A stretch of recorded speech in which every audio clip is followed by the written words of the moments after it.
Querida, en mi familia solo los hombres pueden tener propiedades, así que debes firmar. Estas fueron las palabras que mi esposo Raúl pronunció aquella tarde de abril, mientras deslizaba unos documentos sobre la mesa de nuestra cocina en Guadalajara. Su voz sonaba tan natural como quien comenta el clima, pero sus ojos evitaban los míos. 37 años de matrimonio, y nunca lo había visto tan decidido a traicionarme. La casa que sostenía entre mis manos los documentos que me pedían renunciar a la propiedad que mis padres me habían heredado. La casa donde crié a mis 3 hijos. La casa que limpié y cuidé durante décadas, mientras Raúl construía su negocio. La misma casa que ahora, según él, debía pasar a nombre de nuestro hijo mayor, Miguel. Es tradición familiar, insistió, como si eso lo justificara todo. Los bienes pasan de padre a hijo. Siempre ha sido así. El tiempo se congeló en ese instante. El sonido de la licuadora del vecino, el olor a café recién hecho, la luz del atardecer filtrándose por la ventana, todo se volvió irreal. Mientras miraba el papel con un sello notarial, sentí cómo mi garganta se cerraba y mis manos comenzaban a temblar. No era solo una firma lo que me pedía, era borrarme de mi propia historia. Guadalupe, ¿me estás escuchando? Raúl chasqueó los dedos frente a mi rostro, impaciente. Es un simple trámite legal, no es para tanto. Mi corazón latía tan fuerte que pensé que se me saldría del pecho. En ese momento, recordé la voz de mi madre antes de morir, cuando me entregó las escrituras. Nunca permitas que te quiten lo que es tuyo, hija. Las mujeres de nuestra familia siempre han luchado por lo que les pertenece. La mano de Raúl empujó un bolígrafo hacia mí. Firma ya, por favor. Miguel nos está esperando en la notaría. Sin darme cuenta, mis dedos apretaron tanto el borde de la mesa que mis nudillos se pusieron blancos. Una gota de sudor frío recorrió mi espalda mientras los ojos de mi esposo se estrechaban con impaciencia. ¿Y si no quiero firmar? Las palabras salieron de mi boca antes de que pudiera detenerlas. La expresión de Raúl cambió en un instante. La máscara de cordialidad se desmoronó, revelando algo que nunca había visto en él. Desprecio puro.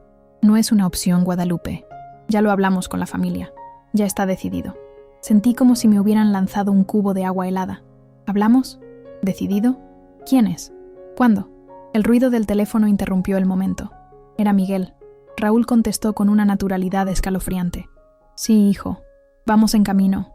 Tu madre está emocionada por hacer esto por ti.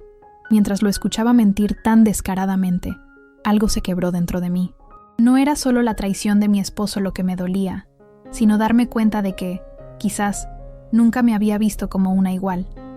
Durante casi 4 décadas, había sido una sombra conveniente, una firma necesaria, una cocinera, una limpiadora, pero nunca una propietaria, nunca una persona con derechos.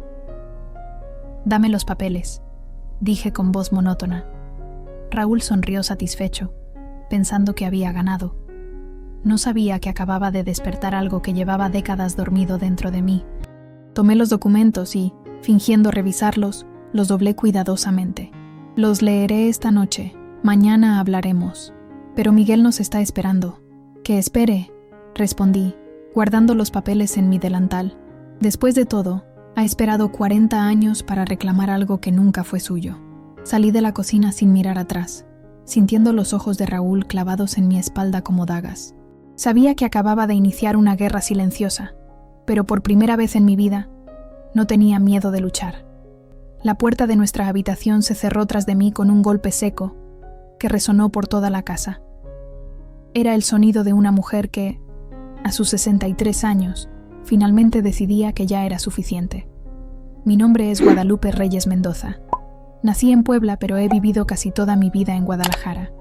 Tengo 63 años, y hasta ayer creía conocer cada rincón de mi existencia como conozco cada grieta de las paredes de esta casa. Me equivocaba. Las mañanas siempre han sido iguales para mí.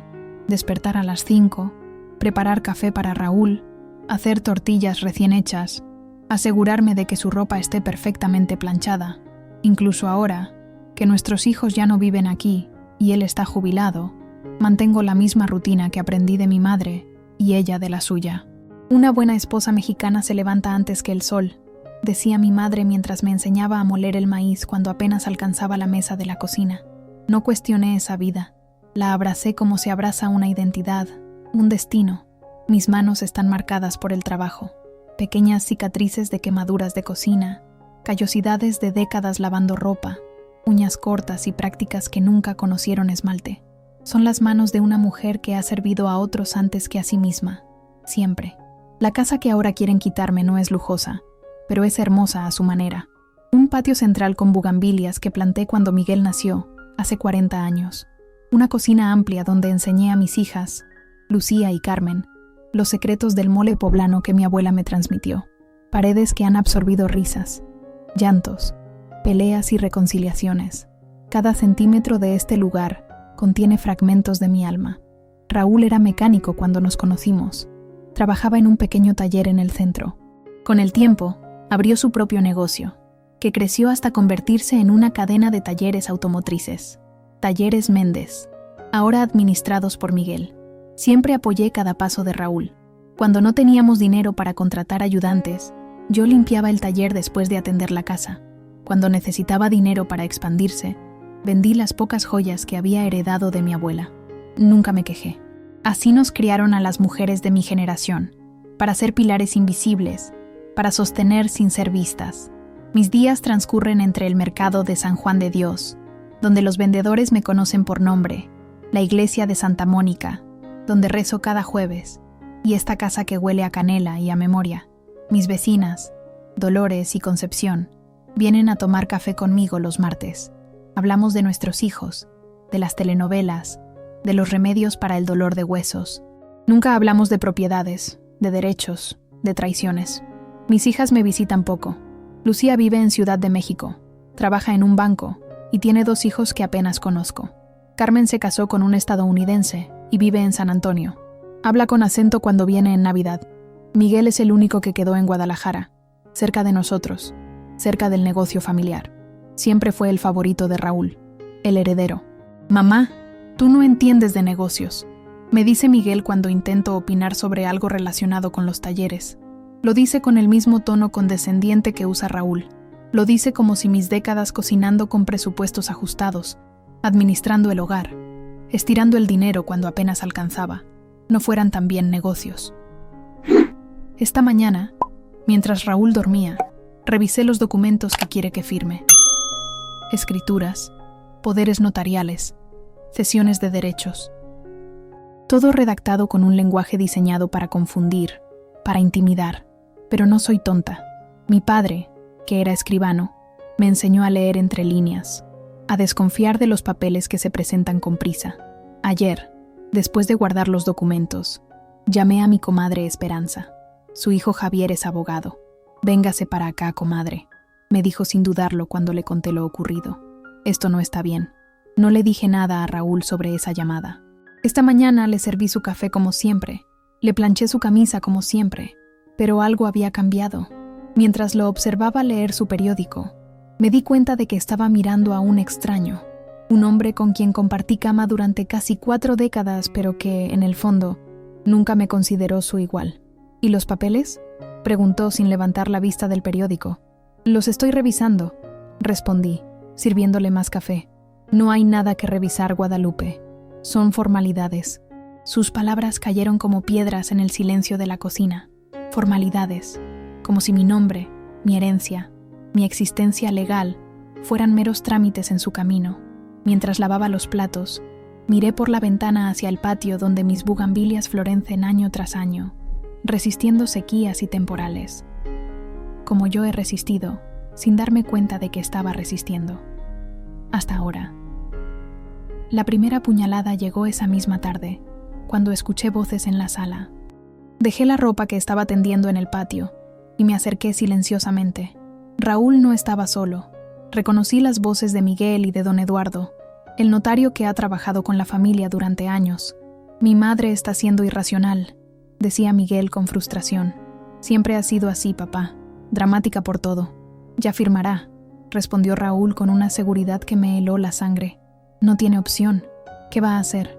¿A dónde iría una mujer de su edad? Depende completamente de nosotros». Don Eduardo carraspeó incómodamente. «Legalmente, la propiedad está a su nombre, Raúl. No pueden hacer nada sin su firma».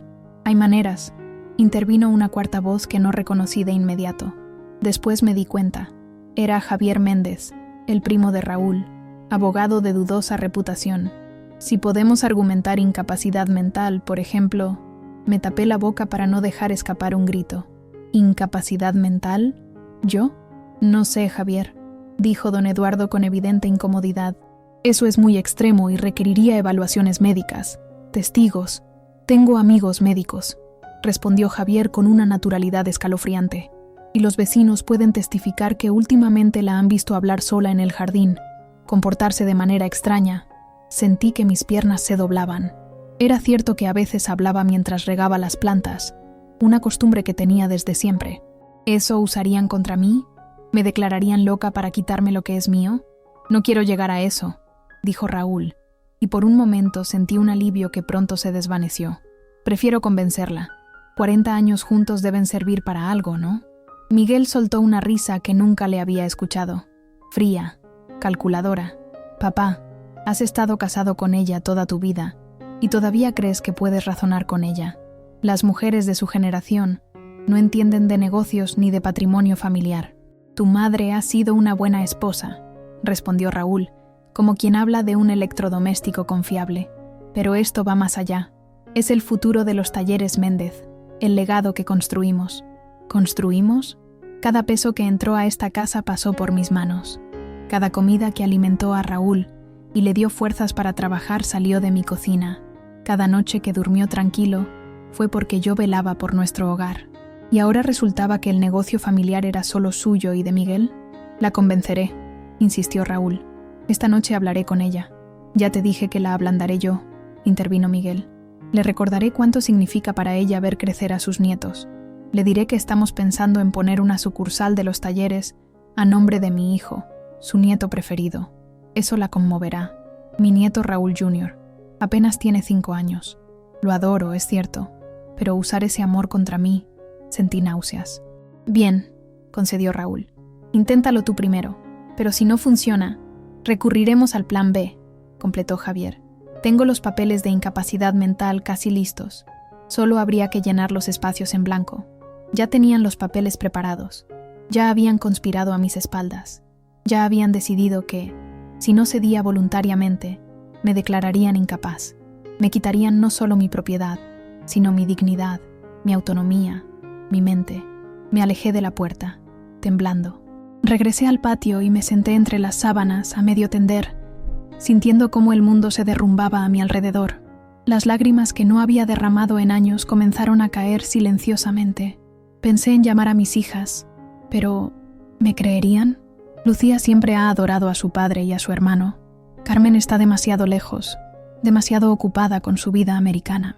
¿Quién me creería a mí, una vieja ama de casa, contra el respetado empresario Raúl Méndez y su exitoso hijo? En ese momento de absoluta soledad, recordé nuevamente las palabras de mi madre. Nunca permitas que te quiten lo que es tuyo. Y recordé algo más, algo que había olvidado convenientemente. Mi madre no se refería solo a propiedades materiales.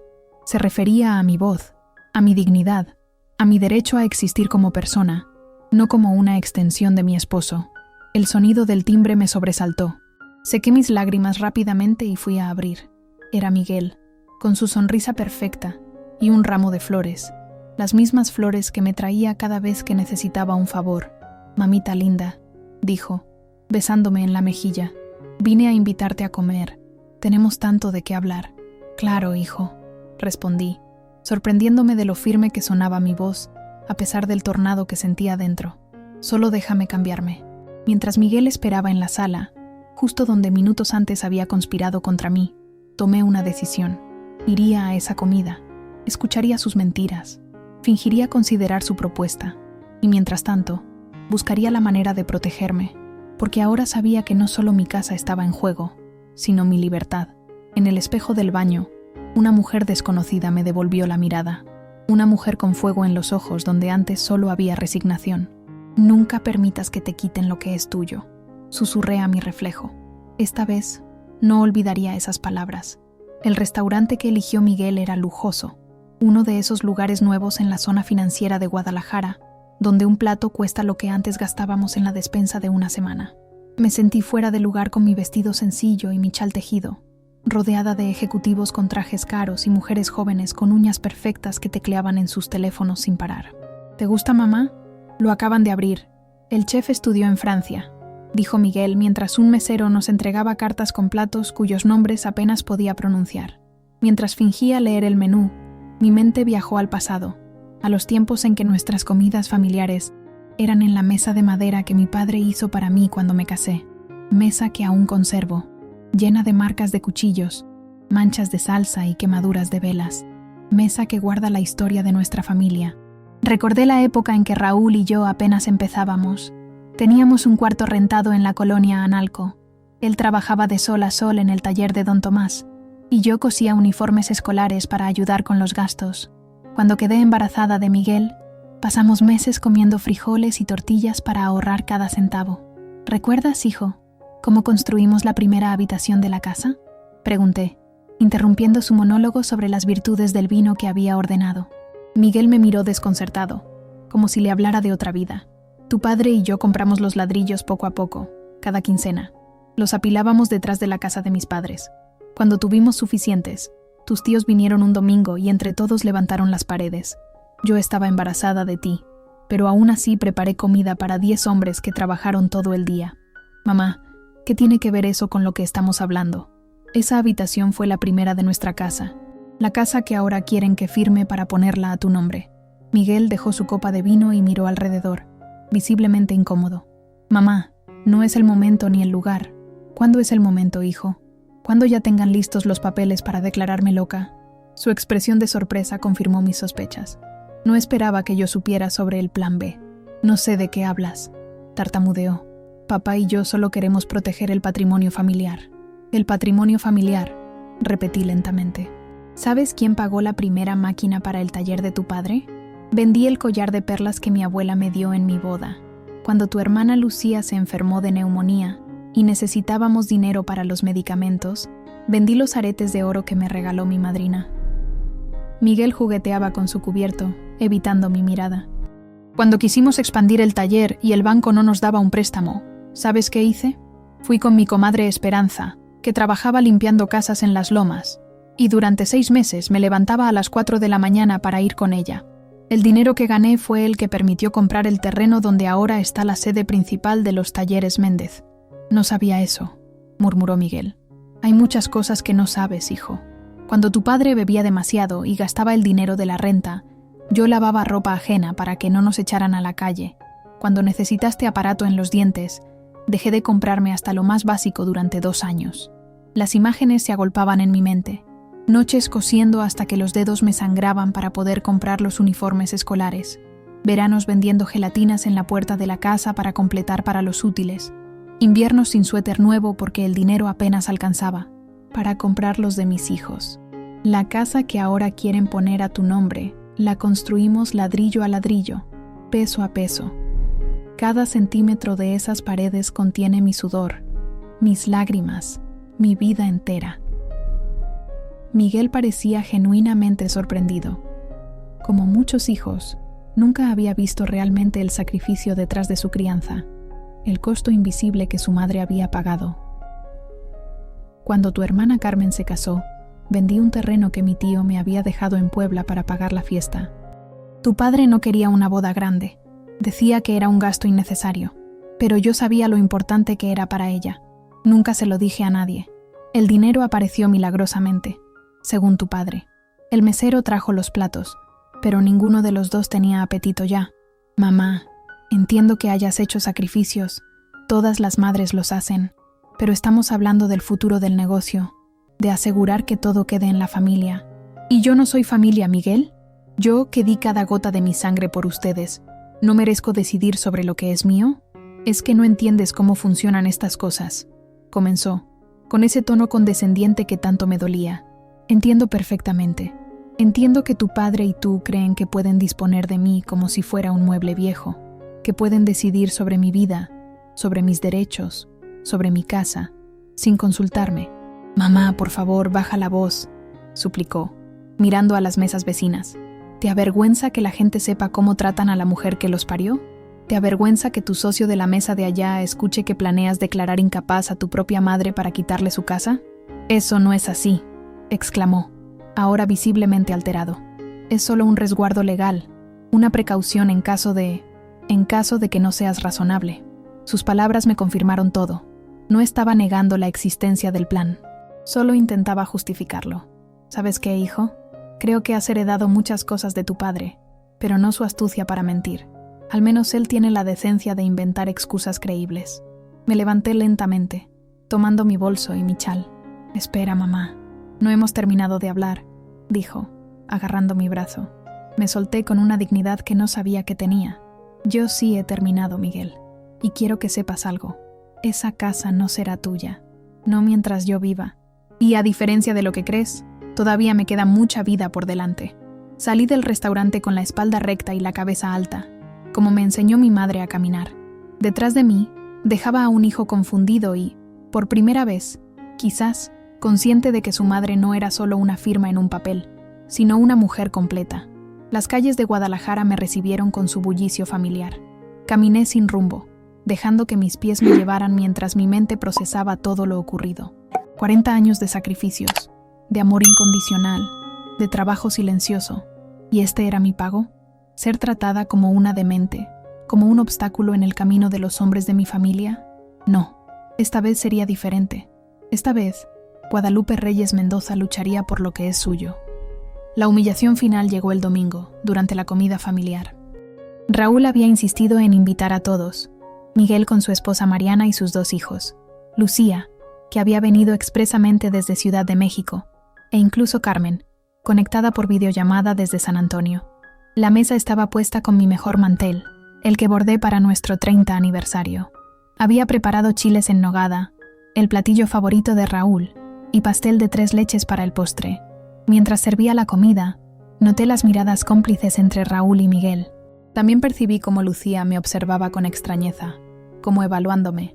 Solo Carmen, desde la pantalla del iPad apoyado en un atril improvisado, parecía ajena a la tensión que flotaba en el aire.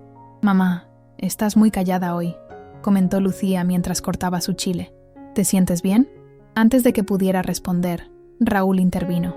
«Tu madre ha estado un poco confundida últimamente. ¿Verdad, Guadalupe?». Lo miré fijamente, incapaz de creer que estuviera empezando a sembrar la semilla de mi supuesta incapacidad frente a nuestros hijos. «Estoy perfectamente bien», respondí con calma, solo un poco cansada. «Ayer la encontré hablando sola en el jardín», continuó Raúl, dirigiéndose a Lucía pero asegurándose de que todos escucharan. «Y la semana pasada olvidó apagar la estufa, 2 veces».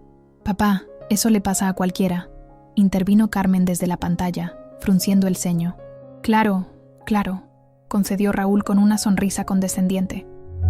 «Pero cuando se acumulan estos pequeños incidentes, a su edad es normal, por supuesto». «¿Qué estás insinuando, papá?», preguntó Carmen, cada vez más incómoda. Miguel carraspeó, tomando el relevo.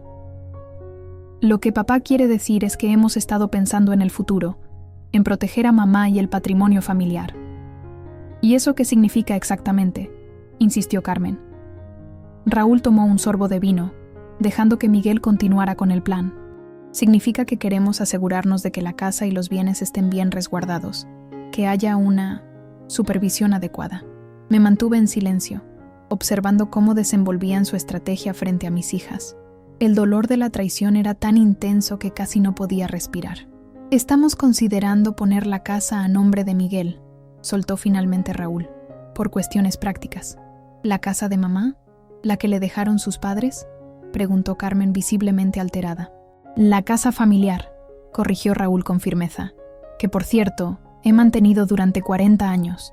No pude contenerme más. La casa que mis padres me dejaron a mí. La casa donde crié a mis hijos mientras tú construías tu negocio.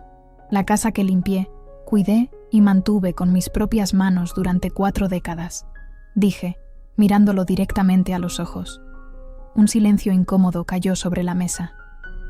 Lucía miró su plato, evitando tomar partido.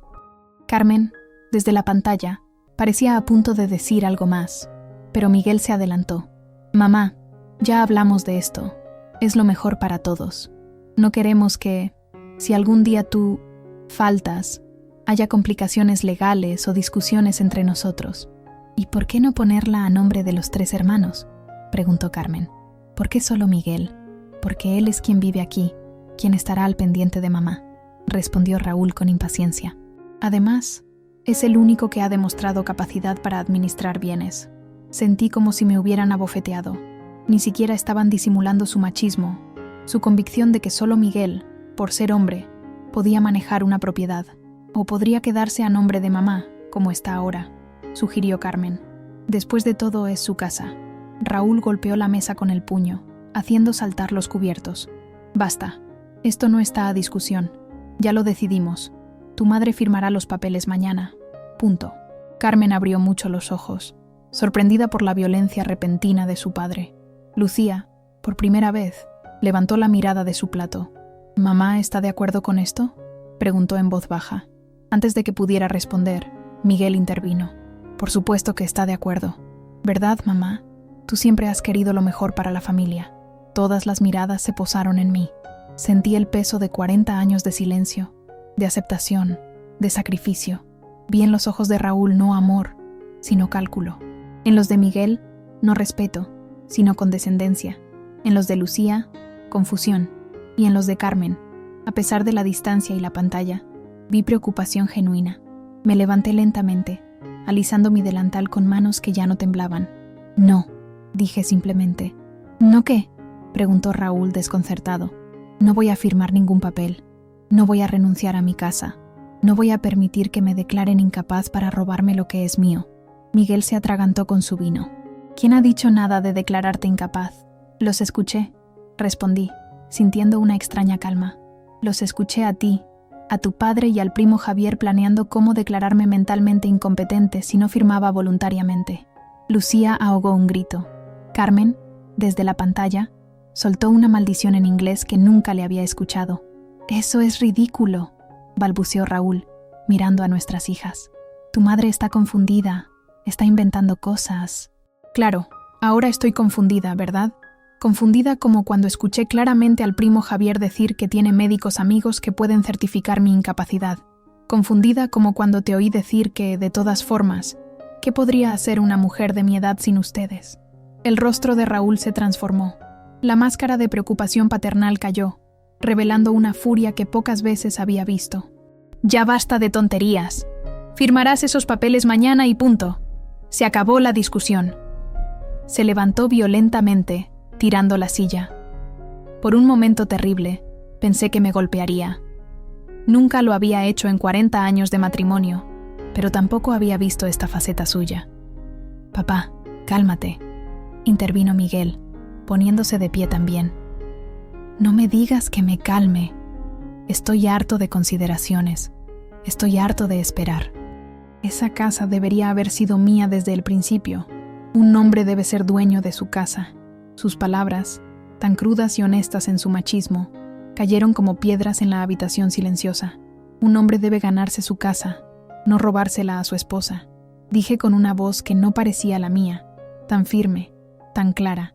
Raúl se volvió hacia mí, como un toro enfurecido. «¿Qué has dicho? Que eres un ladrón, Raúl Méndez. Un ladrón y un cobarde que necesita declarar loca a su esposa para quitarle lo único que realmente le pertenece». El sonido de la bofetada resonó en el comedor como un disparo. El impacto me hizo tambalear, pero no caí. El sabor metálico de la sangre inundó mi boca donde mi labio se había partido contra mis dientes. Lucía gritó. Carmen, desde la pantalla, comenzó a llorar. Los niños, asustados, corrieron hacia su madre. Solo Miguel permaneció inmóvil, paralizado entre la lealtad a su padre y el horror de lo que acababa de presenciar. «Guadalupe, yo no quería... Tú me provocaste», balbuceó Raúl, súbitamente consciente de lo que acababa de hacer frente a toda la familia.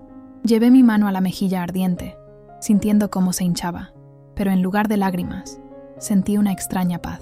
Por primera vez en mi vida, veía a Raúl Méndez exactamente como era, no el hombre fuerte y protector que había idealizado, sino un abusador cobarde que solo se sentía poderoso sometiendo a otros. «Salgan todos de mi casa», dije con una tranquilidad que sorprendió incluso a mí misma. «Todos, ahora. Mamá, no puedes quedarte sola después de esto», protestó Lucía acercándose a mí. «Puedo y lo haré.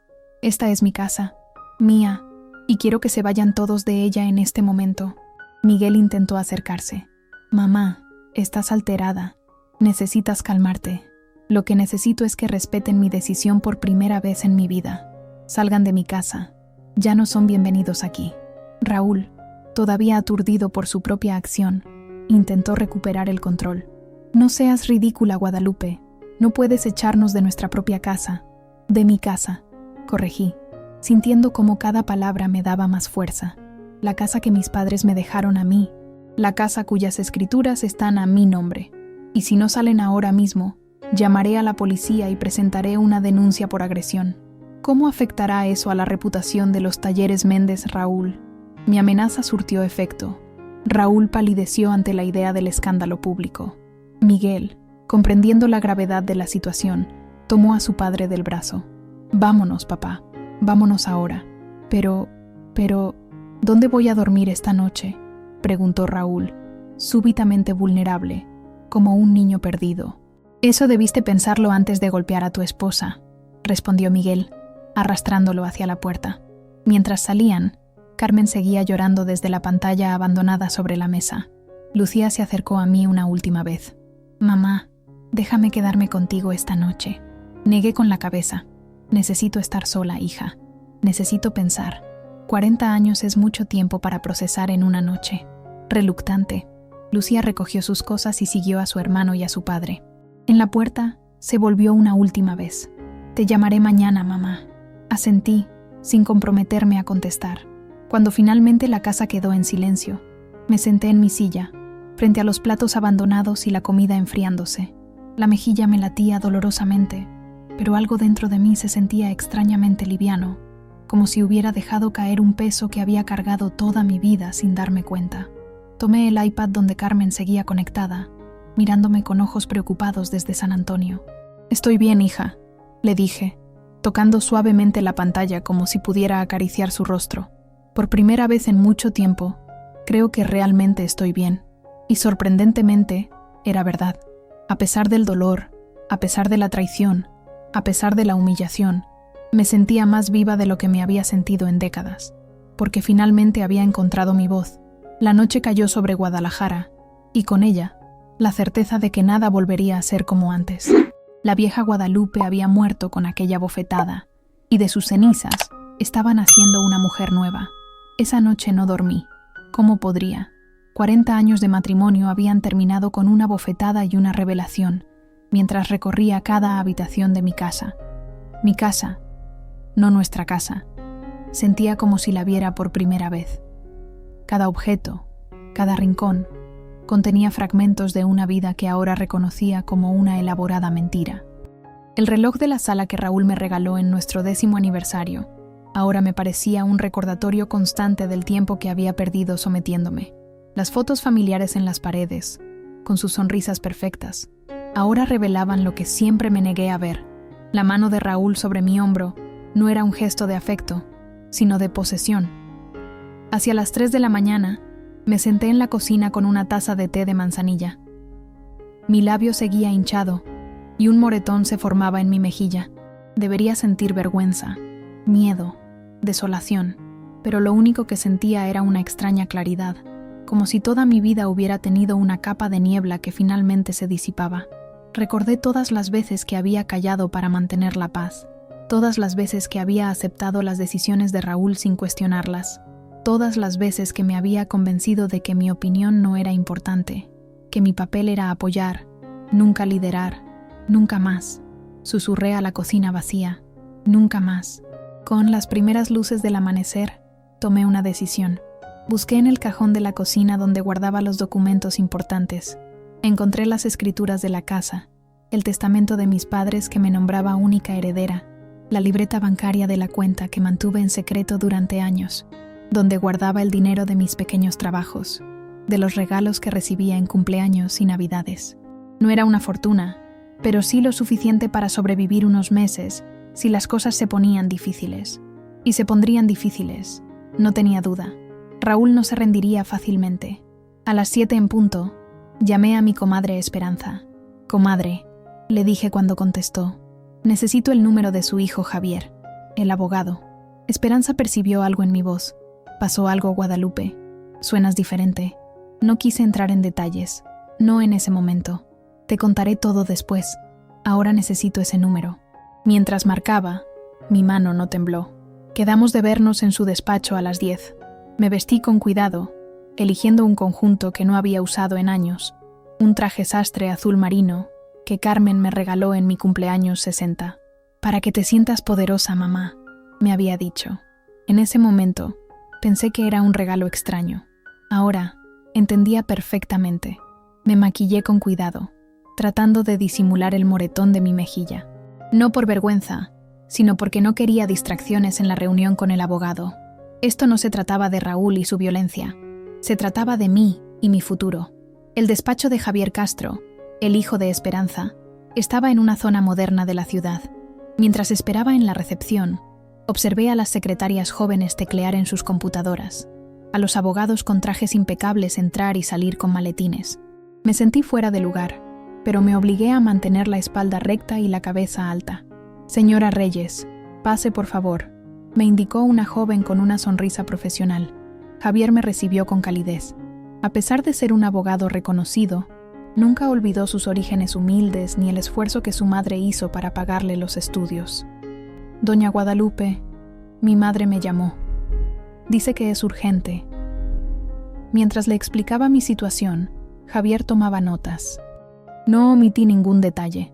La petición de Raúl para que firmara los papeles, el complot para declararme incapaz, la confrontación familiar, la bofetada. Con cada palabra que salía de mi boca, me sentía más fuerte, más segura. «Lo que están intentando hacer es ilegal», me aseguró Javier cuando terminé. «La casa es suya por herencia y nadie puede obligarla a renunciar a ella. En cuanto a lo de declararla incapaz, tendrían que pasar por un proceso legal complicado, con evaluaciones psiquiátricas independientes. No es tan fácil como creen». «Raúl tiene influencias», respondí. «Conoce jueces, médicos». Javier asintió, comprendiendo. «Por eso vamos a actuar primero. Vamos a presentar una denuncia por violencia doméstica y solicitar una orden de restricción. Eso dejará un precedente legal que dificultará cualquier intento de cuestionar su capacidad mental más adelante». La palabra violencia me hizo estremecer. A pesar de todo, una parte de mí se resistía a etiquetar así lo ocurrido. 40 años de condicionamiento no desaparecen en una noche. «Nunca me había golpeado antes», murmuré. «La violencia no es solo física, doña Guadalupe», respondió Javier con gentileza. «Lo que me ha descrito, el control económico, la manipulación emocional, las amenazas veladas, es violencia psicológica y es igual de grave». Sus palabras fueron como una llave que abrió una puerta dentro de mí. De repente, vi toda mi vida matrimonial bajo una nueva luz. Los cuidados de Raúl que me mantenían dependiente, sus preocupaciones que limitaban mis movimientos, sus consejos que silenciaban mis opiniones. «Quiero proceder», dije con firmeza. «Quiero la orden de restricción y quiero iniciar los trámites de divorcio». La palabra divorcio sonó extraña en mis labios. En mi familia, en mi generación, el matrimonio era para toda la vida, hasta que la muerte nos separe. Pero ahora entendía que algo había muerto anoche. La sumisa Guadalupe que aceptaba todo en nombre de la paz familiar. «Será un proceso difícil», me advirtió Javier. «Raúl probablemente peleará cada paso del camino». «Estoy lista», respondí, y por primera vez en mi vida, realmente lo estaba. Mientras salía del despacho con una carpeta llena de documentos para firmar y pasos a seguir, mi teléfono sonó. Era Lucía. «Mamá, ¿dónde estás? Pasé por la casa y no te encontré. Estoy preocupada». Su tono era genuino, pero no pude evitar preguntarme, ¿dónde estaba esa preocupación cuando su padre planeaba declararme incapaz? ¿Dónde estaba cuando Miguel hablaba de mí como si fuera una niña incapaz de tomar decisiones? «Estoy ocupada, hija. Te llamaré más tarde». «Pero mamá, papá está destrozado. Dice que todo fue un malentendido, que nunca quiso hacerte daño». Sonreí sin humor. Típico de Raúl. Reescribir la historia para ser la víctima. «Tu padre me golpeó frente a ti, Lucía. ¿Eso también fue un malentendido?» Su silencio fue elocuente. «Hija, te quiero mucho, pero necesito tiempo. Por favor, respeta eso». Colgué antes de que pudiera seguir insistiendo. No con enojo, sino con la certeza de que necesitaba mantener mis límites claros. Mientras caminaba por las calles de Guadalajara, cada paso me llevaba más lejos de la mujer que había sido y más cerca de la que estaba descubriendo. El sol de mediodía caía sobre mi rostro, y por primera vez en décadas, no me preocupé por llegar a casa a tiempo para preparar la comida de Raúl. Mi siguiente parada fue el banco. Necesitaba asegurarme de que Raúl no pudiera acceder a mis cuentas personales. La empleada que me atendió notó mi mejilla amoratada, pero, con profesionalismo, no hizo comentarios. Me explicó los pasos para proteger mis finanzas y me ayudó a abrir una nueva cuenta a la que solo yo tendría acceso. ¿Desea cambiar también las claves de acceso a la banca en línea?, me preguntó. Banca en línea. Algo que Raúl siempre manejó, asegurando que era demasiado complicado para mí. Otra mentira, otra forma de control. Sí, respondí. Y quiero aprender a usar la aplicación del banco en mi teléfono. La joven me enseñó pacientemente cómo funcionaba todo. Era mucho más sencillo de lo que Raúl me había hecho creer. En una hora, ya podía revisar mis saldos, hacer transferencias, pagar servicios. Una pequeña independencia que me llenó de orgullo. Al salir del banco, recibí un mensaje de Carmen. Mamá, acabo de comprar un boleto de avión. Llego mañana. No tienes que enfrentar esto sola. Las lágrimas nublaron mi visión por un momento. Mi hija, la que siempre pareció la más distante por la geografía, era la que más cerca estaba de mí en este momento crucial. Gracias, hija, respondí. Te estaré esperando. De camino a casa, pasé por el mercado. Compré flores frescas, no para adornar la mesa para alguien más, sino para mí misma.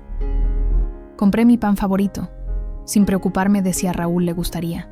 Compré una botella de vino tinto que siempre quise probar, pero que Raúl consideraba demasiado caro. Cuando regresé a casa, la encontré vacía pero llena de posibilidades. Puse las flores en un jarrón, abrí la botella de vino y me serví una copa.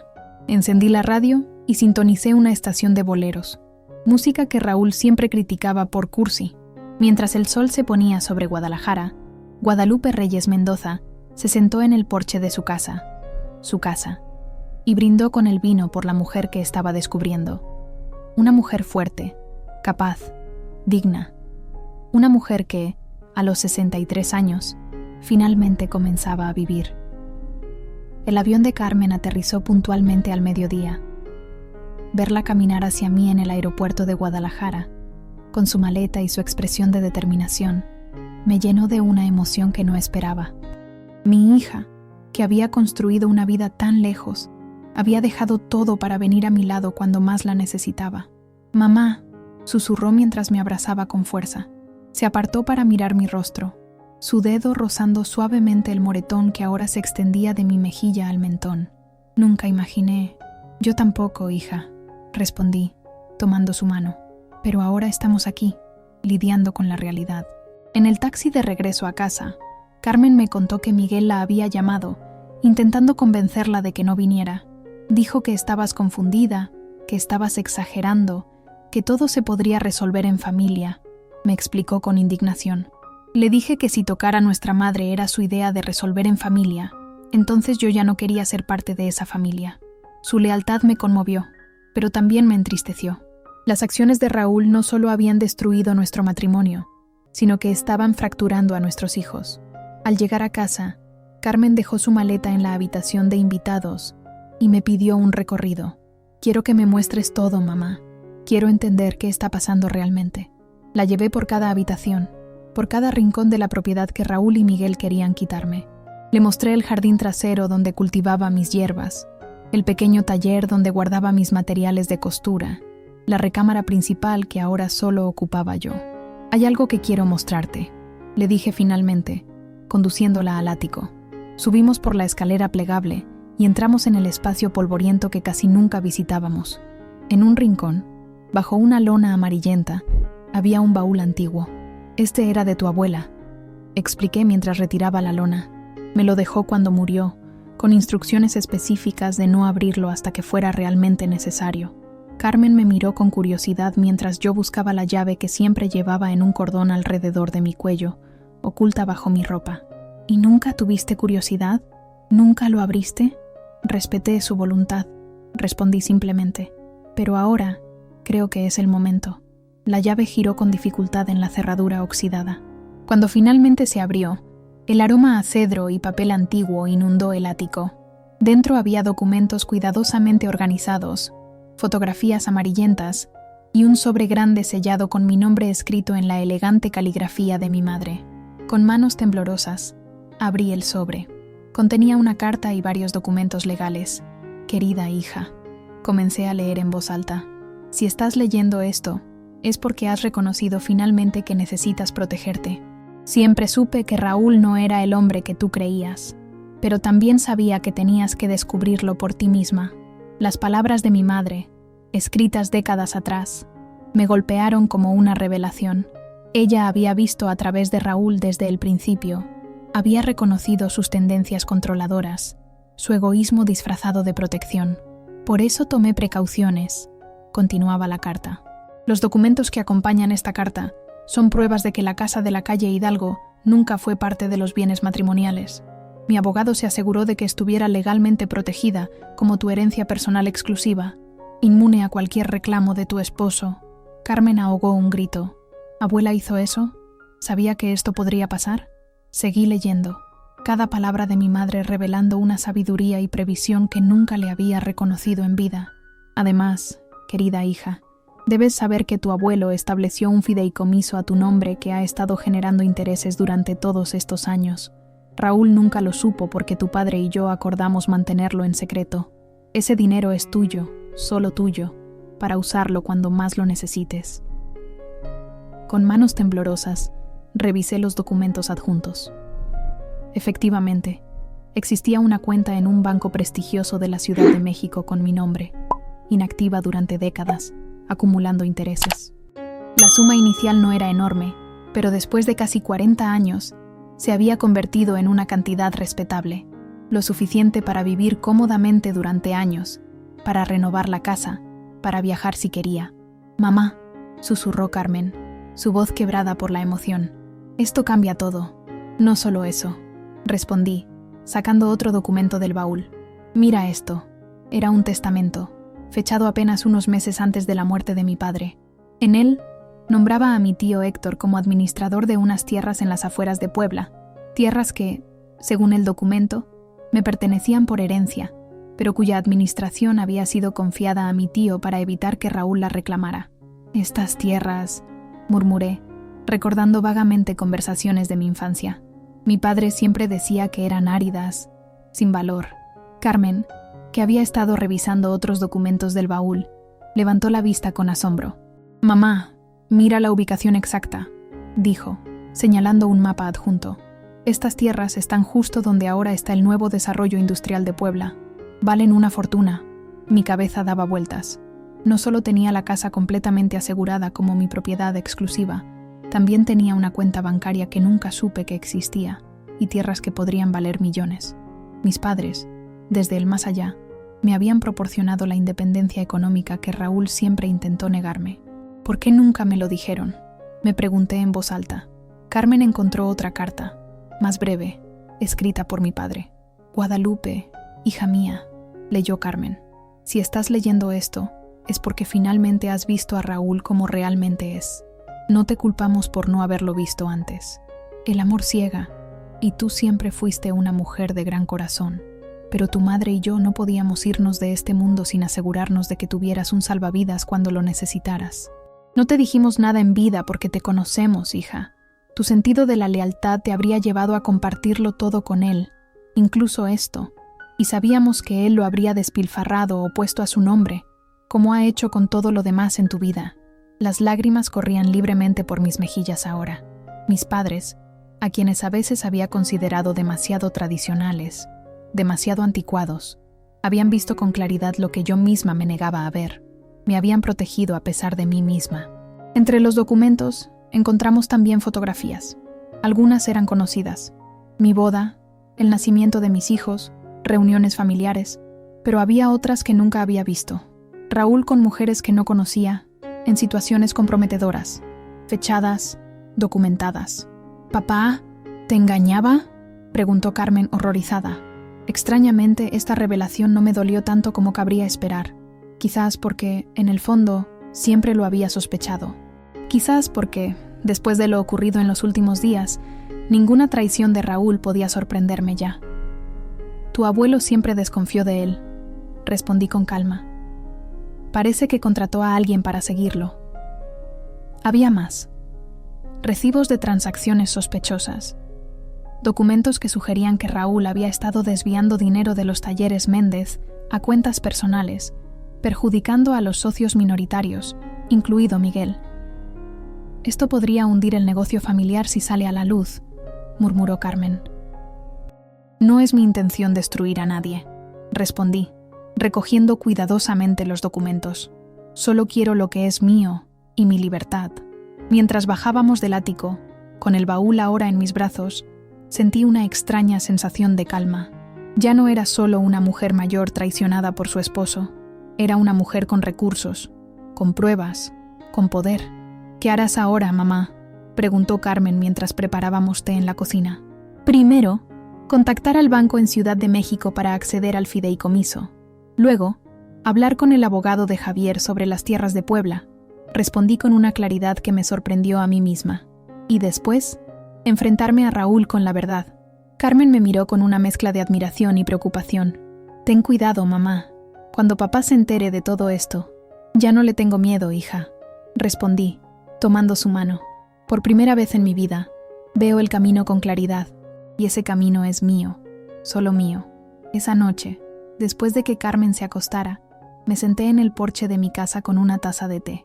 Las estrellas brillaban sobre Guadalajara, y la brisa nocturna traía el aroma de las flores del jardín. En mi regazo, tenía las cartas de mis padres. Gracias, susurré a las estrellas. Gracias por protegerme incluso cuando yo no sabía que necesitaba protección. Mi teléfono vibró con un mensaje de Miguel. Mamá, tenemos que hablar. Papá está destrozado. Por favor, recapacita. Lo dejé sin respuesta.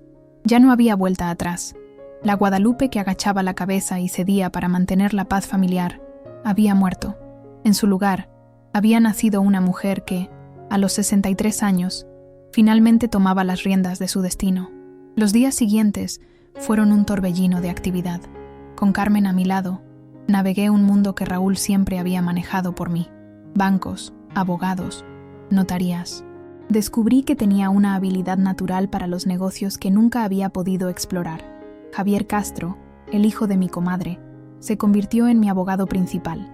Cuando le mostré los documentos del baúl, su expresión pasó de la sorpresa al respeto profesional. Doña Guadalupe, estos documentos son oro puro, me aseguró mientras revisaba las escrituras de la casa. Sus padres lo hicieron todo impecablemente. No hay manera legal de que don Raúl pueda reclamar esta propiedad. El fideicomiso en Ciudad de México resultó ser aún más sustancial de lo que imaginábamos.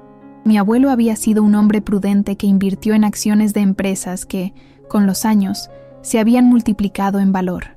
Con esto puede vivir tranquilamente el resto de su vida, me dijo el ejecutivo bancario cuando finalmente accedí a la cuenta. Y aún quedaría para sus hijos y nietos. Las tierras en Puebla fueron la mayor sorpresa. Mi tío Héctor, ya anciano pero lúcido, me recibió en su modesta casa en las afueras de la ciudad. Tu padre me hizo jurar que las cuidaría hasta que las reclamaras, me explicó mientras compartíamos un café. Hubo ofertas, muchas ofertas, pero las rechacé todas, como me indicó tu padre. Sabía que algún día vendrías. El terreno, como había sospechado Carmen, estaba ahora en una zona estratégica. Una empresa internacional había construido una planta automotriz justo al lado, y el valor del metro cuadrado se había disparado. Hay compradores esperando, me informó tío Héctor. Solo dime cuándo estás lista para vender y a qué precio. Pero no tenía prisa. Por primera vez en mi vida, podía tomar decisiones sin presión, sin miedo a las consecuencias económicas. Mientras tanto, Raúl había pasado de las súplicas a las amenazas. Después de que no respondiera a sus mensajes y llamadas, envió a su abogado, el primo Javier, con un ultimátum. Doña Guadalupe, me dijo con una sonrisa forzada en mi sala. Don Raúl está dispuesto a ser generoso. Le ofrece una pensión mensual y un departamento pequeño en la colonia Reforma, a cambio de que firme la cesión de la casa y retire la demanda de divorcio. Carmen, que estaba presente, soltó una risa incrédula. ¿Generoso? ¿Mi padre cree que puede comprar a mi madre con migajas después de todo lo que ha hecho? El abogado la ignoró, manteniendo sus ojos fijos en mí. Es una oferta razonable, considerando las circunstancias. Evitaría un proceso legal largo y costoso. Con una calma que sorprendió incluso a Carmen, sonreía al abogado. Dígale a Raúl que mi contraoferta es la siguiente. Puede recoger sus pertenencias personales el viernes, entre las 10 y las 12 del mediodía. Ni un minuto más. Todo lo que no se lleve será donado. El abogado palideció. Pero, doña Guadalupe, esta casa ha sido el hogar de don Raúl por 40 años. Esta casa, lo interrumpí, es mía. Siempre lo ha sido. Y tengo los documentos para probarlo. Le entregué una carpeta con copias certificadas de las escrituras y los documentos que demostraban que la propiedad nunca formó parte de los bienes matrimoniales.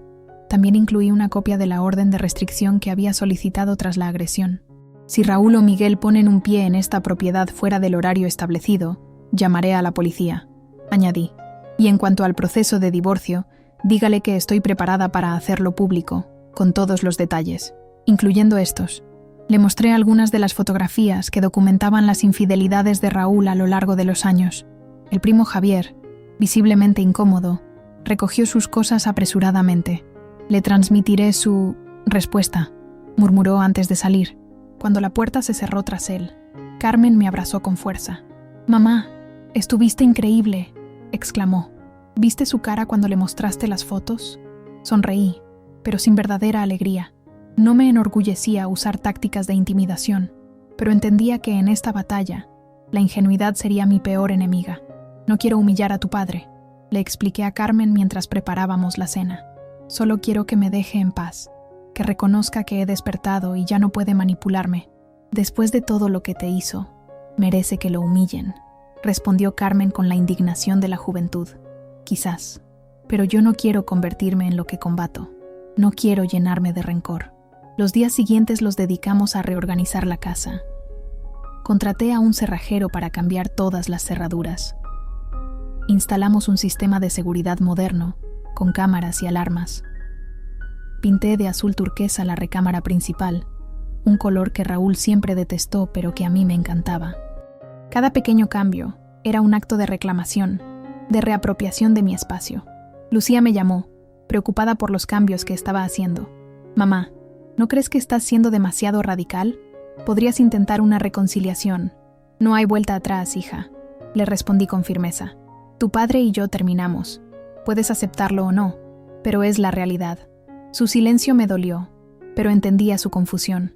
Para mis hijos, especialmente para Lucía y Miguel, que siempre habían vivido cerca, la imagen de sus padres como una unidad inquebrantable era parte de su identidad. Romper esa imagen era desestabilizador. El jueves por la noche, recibí una llamada inesperada. Era Miguel. «Mamá», su voz sonaba tensa, diferente. «Necesito hablar contigo, a solas. Si es sobre la casa o el divorcio, habla con el abogado», respondí, sintiendo cómo se endurecía mi corazón. «No, es otra cosa. Es importante. Por favor». Algo en su tono me hizo ceder. «Mañana, después de que tu padre recoja sus cosas. A las 2. «Gracias», respondió simplemente antes de colgar. Cuando le conté a Carmen, se mostró escéptica. «Podría ser una trampa, mamá. Quizás quiere convencerte de que cedas, de que hagas las paces con papá». «Quizás», concedí. «Pero es mi hijo, Carmen», y percibí algo extraño en su voz. Algo auténtico. El viernes llegó con una tensión palpable. A las 10 en punto, un camión de mudanzas se detuvo frente a la casa. Raúl bajó de su auto, seguido por 2 empleados del servicio de mudanzas. Verlo después de semanas fue extraño. Parecía más viejo, más pequeño de alguna manera. Su postura, siempre tan arrogante, ahora estaba encorvada. Carmen y yo lo esperábamos en la sala. Mi abogado también estaba presente, por precaución. «Guadalupe», comenzó Raúl, ignorando a los demás. «Esto no tiene por qué ser así. Podemos hablarlo como personas civilizadas. Los trabajadores tienen 2 horas. Lo interrumpí con firmeza. «Hay una lista de lo que puedes llevar. Todo está en el dormitorio de invitados, ya separado». Raúl me miró como si no me reconociera. Quizás realmente no lo hacía. La mujer sumisa que conoció durante 4 décadas había desaparecido. ¿Es tu última palabra? ¿Después de 40 años juntos? Mi última palabra la dije cuando me golpeaste frente a nuestros hijos, respondí, sintiendo cómo Carmen tensaba la mano en mi hombro. Ahora, por favor, procede. El tiempo corre. Durante las 2 horas siguientes, observé cómo los trabajadores cargaban las pertenencias de Raúl en el camión, su ropa, sus libros, algunos muebles que habían sido de su familia. Era extraño ver cómo se desmontaba físicamente una unión que emocionalmente ya estaba destruida. En ningún momento Raúl intentó acercarse a las zonas de la casa que no estaban en la lista. Sabía que estaba derrotado, al menos en esta batalla. Cuando el camión estuvo cargado y los trabajadores se retiraron, Raúl se detuvo en la puerta una última vez. «Te arrepentirás de esto, Guadalupe», dijo, pero su amenaza sonaba hueca, vacía. «Nadie me humilla así y queda impune». «No te estoy humillando, Raúl», respondí con una tranquilidad que sorprendió incluso a Carmen. «Te estoy liberando. Ahora puedes ser el hombre que siempre quisiste ser, sin la carga de fingir que respetas a tu esposa». Algo pasó por sus ojos. ¿Sorpresa? ¿Reconocimiento? No pude descifrarlo. Sin otra palabra, se dio la vuelta y se fue. Cuando su auto desapareció por la calle, sentí como una tensión que no sabía que estaba cargando se liberaba de mis hombros. Carmen me abrazó en silencio, y juntas volvimos al interior de la casa. Mi casa, ahora, realmente mía. A las 2 en punto, el timbre sonó nuevamente. Era Miguel, solo. Su expresión era diferente a la última vez que lo había visto. Más seria, más adulta de alguna manera. «Pasa, hijo», le dije conduciéndolo a la sala. «Preferiría que habláramos a solas», dijo, mirando a Carmen. «Lo que tengas que decirme, puedes decirlo frente a tu hermana», respondí. Miguel suspiró, resignado. «Está bien. De todas formas, ella también debería saberlo». Hizo una pausa, como buscando las palabras adecuadas. «Mamá, he descubierto algo sobre papá, algo que cambia todo». Miguel extrajo un sobre de su maletín y lo colocó sobre la mesa de centro. Su mano temblaba ligeramente, algo inusual en él, siempre tan seguro de sí mismo. «Hace 3 días, encontré esto en la oficina de papá», comenzó, su voz tensa. «Estaba buscando unos contratos antiguos y accidentalmente tiré una caja de su archivero privado. Estos documentos estaban escondidos en un compartimento falso. Abrí el sobre con cautela. Contenía estados de cuenta bancarios, transferencias a cuentas en el extranjero y, lo más impactante, documentos que probaban que Raúl había estado desviando sistemáticamente ganancias de los talleres Méndez durante años, estafando no solo a sus socios minoritarios, sino también al fisco. «Esto es fraude», murmuró Carmen, que se había inclinado para ver mejor los papeles. «Es peor», respondió Miguel. «Es fraude, evasión fiscal y malversación. Y lo más grave», hizo una pausa, visiblemente afectado. «Ha estado usando mi firma sin mi conocimiento. Como soy codirector, soy legalmente responsable, aunque no supiera nada». Lo miré con atención, tratando de comprender completamente lo que me estaba diciendo. «¿Por qué me muestras esto, Miguel?». Mi hijo levantó la mirada, y por primera vez en años, vi vulnerabilidad genuina en sus ojos. «Porque estaba equivocado, mamá. Sobre ti, sobre papá, sobre todo. Cuando descubrí esto, me di cuenta de que nunca lo conocí realmente, y me preguntó qué más no vi, qué más ignoré por lealtad ciega». Carmen se acercó a su hermano, y en un gesto que me sorprendió, puso su mano sobre su hombro. «¿Has hablado con él sobre esto?». Miguel negó con la cabeza. «No me atrevo. No sé cómo reaccionaría, pero sé que no puedo seguir siendo cómplice, ni siquiera por ignorancia». «¿Qué planeas hacer?», pregunté, sintiendo una extraña calma ante esta nueva revelación. De alguna manera, no me sorprendía. Era como si, una vez que había visto la verdadera cara de Raúl, cualquier nueva traición fuera simplemente una confirmación, no una sorpresa. «Voy a reportarlo», respondió Miguel con una determinación que no le había visto antes. «A las autoridades fiscales, a la junta de socios. Voy a asumir mi responsabilidad por no haber estado vigilante, pero no puedo permitir que esto continúe». Carmen ahogó un grito. «Pero Miguel, eso podría destruir el negocio. Podrías enfrentar cargos». «Lo sé», respondió con resignación. «Pero es lo correcto. y estoy dispuesto a enfrentar las consecuencias. En ese momento, vi a mi hijo realmente por primera vez en años. No al socio de Raúl, no al hombre que había conspirado para quitarme mi casa, sino al niño que crié para ser honesto, para hacer lo correcto aunque fuera difícil. Antes de hacerlo, continuó Miguel, quería pedirte perdón, mamá, por todo, por no creer en ti, por asumir que papá tenía razón, por tratarte como si no fueras capaz de tomar tus propias decisiones. Sus palabras tocaron algo profundo en mí. Durante semanas había sentido rabia, indignación, pero en ese momento, viendo a mi hijo vulnerable y arrepentido, sentí que una puerta se abría a la reconciliación, y quería preguntarte, su voz se quebró ligeramente, si después de todo esto, todavía hay lugar para mí en tu vida. Carmen, siempre la más emotiva, tenía lágrimas en los ojos. Yo misma sentí cómo mi corazón se ablandaba, pero antes de que pudiera responder, el timbre de la puerta sonó con insistencia. ¿Esperan a alguien?, preguntó Miguel, tensándose instantáneamente. Carmen se acercó a la ventana para mirar. «Es papá», dijo alarmada, y parece furioso. Los golpes en la puerta se intensificaron. «Guadalupe, sé que Miguel está ahí. Abre la puerta ahora mismo». Miguel palideció. Debe haber notado que faltan los documentos. O alguien le dijo que vine aquí. Me levanté con calma, sorprendiéndome a mí misma por mi serenidad. «Carmen, llama al abogado». «Miguel, recoge esos papeles y guárdalos». Los golpes continuaban, cada vez más fuertes. «Miguel, traidor, ¿crees que no sé lo que estás haciendo? Sal ahora mismo». Me acerqué a la puerta pero no la abrí. «Raúl, estás violando la orden de restricción. Si no te vas ahora mismo, llamaré a la policía». «Al diablo con tu orden de restricción. Quiero hablar con mi hijo. Miguel, te lo advierto. Si no sales ahora». El sonido de cristales rompiéndose nos sobresaltó. Raúl había roto una de las ventanas laterales y estaba intentando entrar. Miguel reaccionó instintivamente, poniéndose entre nosotras y la ventana rota. «Carmen, lleva a mamá al cuarto del fondo.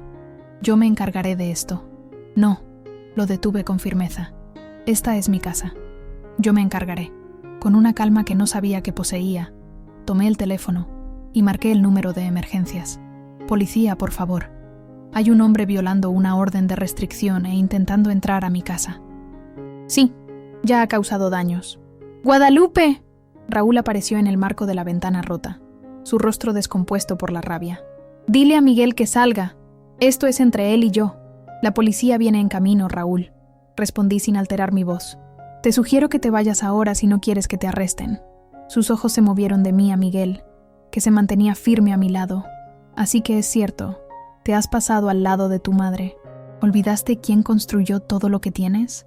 ¿Quién te dio tu posición, tu estatus, tu dinero?» «No, papá», respondió Miguel con una voz más adulta de lo que nunca le había escuchado. «Nunca olvidaré quién eres realmente, y ya no puedo ser parte de tus mentiras». Raúl hizo amago de trepar por la ventana, pero se detuvo al escuchar las sirenas que se acercaban. Por un momento, vi miedo en sus ojos. El miedo de un hombre que finalmente se da cuenta de que ha perdido el control, de que sus acciones tienen consecuencias. «Esto no ha terminado», amenazó, retrocediendo. «Ninguno de ustedes se saldrá con la suya. Tú», señaló a Miguel, «estás acabado en los talleres Méndez.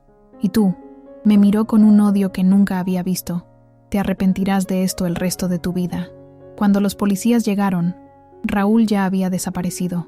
Presentamos la denuncia, mostramos la orden de restricción violada, y los agentes prometieron buscarlo.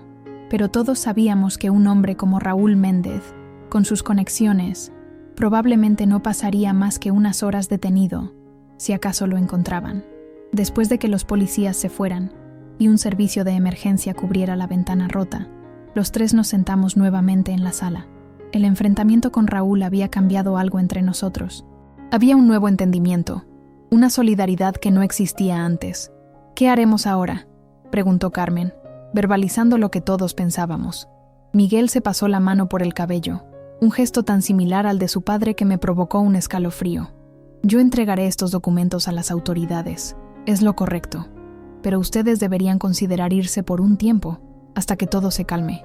Papá es peligroso cuando se siente acorralado». «No voy a huir», respondí con una determinación que sorprendió a mis hijos. Esta es mi casa, mi vida. No permitiré que Raúl me obligue a esconderme como si hubiera hecho algo malo. Carmen asintió, apoyándome. Podemos aumentar la seguridad, instalar más cámaras, contratar un guardia si es necesario. Miguel me miró con una mezcla de admiración y preocupación. Mamá, lo que estás haciendo, enfrentarte a papá así, requiere mucho valor. No es valor, hijo, respondí con sinceridad. Es supervivencia. Durante 40 años fui una sombra, existiendo para complacer a otros, para mantener una paz que nunca fue real. Ahora, por primera vez, estoy viviendo por mí misma, y eso no tiene precio. Esa noche, después de que Miguel se fuera con la promesa de mantenernos informadas, Carmen y yo nos quedamos sentadas en el porche, contemplando las estrellas de Guadalajara. ¿Crees que terminará algún día?, preguntó Carmen. ¿Que papá finalmente aceptará que ha perdido y nos dejará en paz? No lo sé, respondí honestamente. Raúl nunca ha sabido perder, pero yo nunca he sabido ganar, hasta ahora. Supongo que ambos estamos aprendiendo. Carmen sonrió, tomando mi mano. ¿Sabes qué es lo más sorprendente de todo esto? Ver cómo has cambiado. Es como si toda tu vida hubieras estado dormida y de repente despertaras. No dormida, corregí suavemente. Anestesiada. Por el miedo, por las expectativas, por el peso de ser una buena esposa mexicana. Pero la anestesia se acabó. Y aunque duele despertar, también se siente correcto. Mirando las luces de la ciudad que se extendía ante nosotras, sentí una paz interior que nunca había experimentado. El camino hacia adelante seguía siendo incierto, posiblemente peligroso, pero por primera vez en mi vida, era mi camino. No el trazado por mi esposo, no el esperado por la sociedad, sino el elegido por mí. Y eso, más que cualquier casa o cuenta bancaria, era la verdadera libertad. 1 año ha pasado desde aquella noche en que enfrenté a Raúl por última vez en mi casa. 1 año de transformaciones, de desafíos, de descubrimientos. 1 año en que Guadalupe Reyes Mendoza aprendió a vivir sin miedo. Las consecuencias de aquella confrontación fueron como ondas en un estanque, expandiéndose en círculos cada vez más amplios, afectando vidas que nunca imaginé que tocaría. Miguel cumplió su palabra. Entregó los documentos que probaban el fraude de su padre a las autoridades correspondientes. Los talleres Méndez, el imperio que Raúl construyó con tanto orgullo y al que sacrificó su integridad, se tambalearon pero no cayeron. Gracias a la intervención de Miguel, que asumió toda la responsabilidad de la reestructuración, la empresa sobrevivió, aunque más pequeña, más humilde. Raúl enfrentó cargos por fraude fiscal y malversación. Su juicio aún continúa, enredado en apelaciones y tecnicismos legales. Lo vi una sola vez, en una audiencia preliminar donde tuve que testificar.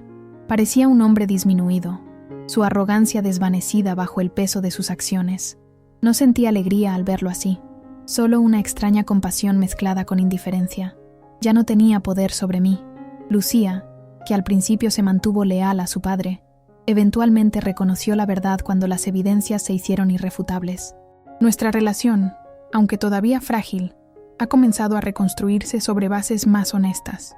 La veo mensualmente cuando viene de Ciudad de México a visitar a sus hijos, y hablamos de cosas que nunca antes nos habíamos atrevido a mencionar. Sus inseguridades, mis miedos pasados, nuestras esperanzas para el futuro. Carmen decidió quedarse en Guadalajara. Pidió una transferencia en su trabajo y ahora vive en un departamento cercano. Su esposo estadounidense la visita regularmente y hablan de que quizás él también se mude a México. «Te necesito cerca, mamá», me dijo cuando tomó la decisión. «Quiero ser parte de tu nueva vida». Las tierras en Puebla finalmente se vendieron, por un valor que excedió incluso las expectativas más optimistas. Con ese dinero, establecí un fideicomiso para mis nietos, asegurando su educación futura. También doné una parte significativa a una fundación que ayuda a mujeres víctimas de violencia doméstica, mujeres que, como yo, necesitaban despertar pero no tenían los recursos o el apoyo para hacerlo. Mi casa, mi refugio, ha cambiado tanto como yo. Derribé paredes que siempre odié pero que Raúl se negaba a modificar. Planté nuevas flores en el jardín, colores vibrantes que alegran mis mañanas. La habitación que una vez compartimos ahora es mi estudio, donde pinto, algo que siempre quise hacer pero nunca me permití. Hace 6 meses, comencé a dar talleres en el centro comunitario local, Independencia Financiera para Mujeres, los llamé. Mujeres de todas las edades vienen a escucharme hablar sobre cómo administrar sus recursos, cómo protegerse legalmente, cómo reconocer las señales de abuso económico. Al principio me sentía impostora. ¿Qué podía enseñar yo, que desperté tan tarde? Pero pronto comprendí que mi historia, precisamente por su tardanza, resonaba profundamente en muchas de ellas. Nunca es demasiado tarde para despertar, les digo siempre. Nunca es demasiado tarde para reclamar lo que es tuyo. Mi comadre Esperanza, que ahora tiene 70 años, viene a visitarme cada domingo. Jugamos dominó en el porche, comentamos las telenovelas y a veces simplemente nos sentamos en silencio, disfrutando de la libertad que viene con la edad y la sabiduría. Siempre supe que eras más fuerte de lo que creías, me dijo un día. Solo necesitabas descubrirlo tú misma. Hoy es un día especial. Cumplo 64 años, mi primer cumpleaños completamente libre. Miguel ha organizado una pequeña celebración en el jardín. Lucía vendrá con sus hijos, Carmen con su esposo, algunas vecinas, mi comadre Esperanza, las mujeres de mi taller. Una familia elegida, construida sobre el respeto y el cariño genuino, no sobre obligaciones y apariencias. Mientras me preparo, observo mi reflejo en el espejo. Las arrugas alrededor de mis ojos cuentan historias de risas y lágrimas. Las canas que antes ocultaba con tintes, ahora brillan como plata bajo el sol de Guadalajara. Mi cuerpo, que durante tanto tiempo traté de hacer invisible, ahora lo habito plenamente, sin vergüenza, sin miedo. Querida, en mi familia solo los hombres pueden tener propiedades, así que debes firmar. Las palabras de Raúl, pronunciadas hace un año, ahora me parecen absurdas, casi cómicas en su arrogancia. ¿Cómo pude creer, siquiera por un momento, que mi nombre, mi herencia, mi existencia podían ser borrados con una firma? A veces, en la quietud de la noche, cuando los recuerdos vienen como visitantes inesperados, me pregunto qué habría sido de mi vida si hubiera despertado antes, si hubiera reconocido las señales, si hubiera escuchado a mis padres, si hubiera confiado más en mi instinto. Pero esos pensamientos son inútiles. No se puede reescribir el pasado. Solo podemos aprender de él, honrarlo como parte de nuestro camino y seguir adelante con mayor sabiduría. El timbre suena. Son mis hijos, los primeros en llegar a la celebración. Mientras abro la puerta y los recibo con abrazos, siento una gratitud inmensa por esta nueva oportunidad, por esta vida que apenas comienza a los 64 años. ¿Lista para tu fiesta, mamá?, pregunta Carmen, entregándome un ramo de girasoles, mis flores favoritas. Lista, respondo con una sonrisa que nace desde lo más profundo de mi ser, más lista que nunca. Y mientras caminamos juntos hacia el jardín, donde la mesa está puesta y la música suena suavemente, comprendo la verdad más importante que he aprendido en este año de renacimiento: que nuestro valor no reside en lo que otros digan de nosotros, en los papeles que firmemos o no firmemos, en las propiedades que tengamos o dejemos de tener. Nuestro valor está en nuestra capacidad para levantarnos después de cada caída, para reclamar nuestra dignidad cuando nos la arrebatan, para redibujar los límites de nuestras vidas incluso cuando el tiempo parece escaso. A los 64 años, Guadalupe Reyes Mendoza no está terminando su historia. Apenas está comenzando a escribirla con su propia letra, con su propia voz, con sus propias manos. Y mientras el sol de Guadalajara baña mi jardín y las risas de mis seres queridos llenan el aire, sé con certeza que esta es la propiedad más valiosa que jamás tendré, la propiedad de mí misma.